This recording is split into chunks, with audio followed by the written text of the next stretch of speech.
Hello students, आज हम 10वीं क्लास का विज्ञान का एक नया लेसन स्टार्ट करेंगे और हमारे आज के लेसन का नाम है जीव जनन कैसे करते हैं। 10वीं क्लास का विज्ञान का ये पाठ है। तो हम पहले इसमें सीखेंगे बेसिक्स क्या होते हैं। आप देख सकते हैं यहाँ पे, तो ये हमारा आज का टॉपिक है। तो सबसे पहले हम समझेंगे कि जनन प्रक्रिया जो है वो होती क्या है। अब देखिए, जनन शब्द जिसको हम इंग्लिश में रिप्रोडक्शन कहते हैं वो वास्तव में है क्या।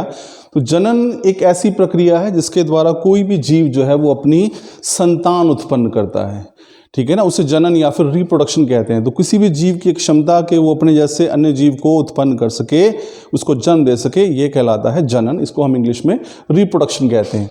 अब जीवन को जारी रखने के लिए जरूरी नहीं है जय, इसलिए हम इसे जय प्रक्रम की श्रेणी में नहीं रखते हैं। देखिए, ऐसा है कि जैसे अगर हम बात करें पाचन की, तो अगर पाचन नहीं होगा तो जीव जो है वो जीवित नहीं रह सकता है। श्वसन अगर नहीं होगा तो जीव जो है जीवित नहीं रह सकता है। लेकिन अगर हम बात करें कि जनन की, अगर जनन नहीं हो रहा है तो इसका मतलब ये नहीं कि जीव जो है वो जीवित नहीं रहेगा। तो इसलिए हम इसको जैव प्रक्रम की श्रेणी में नहीं रखते हैं। और इसलिए ये क्या है, लेकिन किसी भी जीव के वंश को आगे बढ़ाने के लिए जो है वो जनन की आवश्यकता जो है वो बहुत ज़रूरी होती है। तो हमने यहाँ पे क्या सीखा, हमने परिभाषा देखी। तो जनन क्या है स्टूडेंट्स?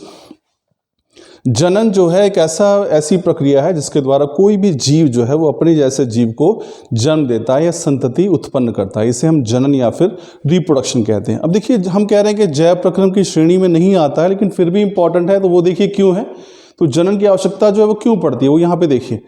तो जनन की आवश्यकता हम 3 प्रमुख कारण यहाँ पे बता सकते हैं जिसकी वजह से जनन एक बहुत ही महत्वपूर्ण प्रक्रम बन जाता है। सबसे पहला हमारे पास है अपनी वंश वृद्धि के लिए।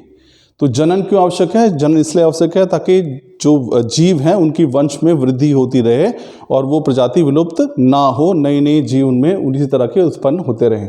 दूसरा, अपना अस्तित्व बनाए रखने के लिए। देखिए, प्रत्येक जीव की एक क्षमता होती है, ये टेंडेंसी होती है, ये कोशिश रहती है कि वो अपनी जो आगे वंश में जो है वृद्धि करते रहे। तो आप देख सकते हैं कि जो जीव हैं वो अपना अस्तित्व बनाए रखने के लिए, कि वो इस धरती पर मौजूद रहें और उनका वंश आगे बढ़ता रहे, तो वो अपने अस्तित्व को बनाए रखने के लिए भी जन्म जो है वो इस प्रक्रिया को अंजाम देते हैं।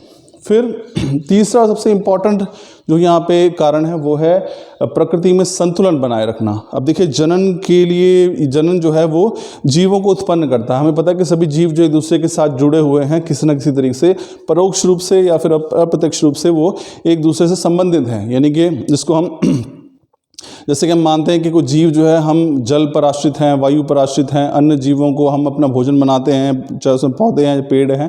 तो इसीलिए प्रकृति में संतुलन बना रहता है यदि जीव सभी वहाँ पे मौजूद रहें। तो ये कब संभव हो पाता है? ये केवल और केवल जनन के द्वारा ही संभव हो पाता है। तो स्टूडेंट्स, आज के लिए हम इतना छोटा सा टॉपिक करते हैं। मैंने छोटा इसलिए रखा था कि आपको आसानी से समझ में आए। तो सबसे पहले हमने बात की है जनन की। जनन जो है वास्तव में एक ऐसी प्रक्रिया है, एक ऐसा प्रक्रम है जिसके द्वारा कोई भी जीव जो है वो नए जीव को, अपने ऐसे जीव को जन्म दे सकता है। हमने बात करी जनन की आवश्यकता क्यों है। तो 3 प्रमुख कारण है। ये प्रश्न भी बनता है कि जनन की आवश्यकता क्यों है या फिर जनन महत्वपूर्ण क्यों है। तो आप बताएंगे कि सबसे पहला कारण है वंश वृद्धि के लिए, दूसरा अपना अस्तित्व बनाए रखने के लिए, और तीसरा प्रकृति में संतुलन बनाए रखने के लिए। तो इस छोटा सा टॉपिक था, इंट्रोडक्शन थी। Thank you.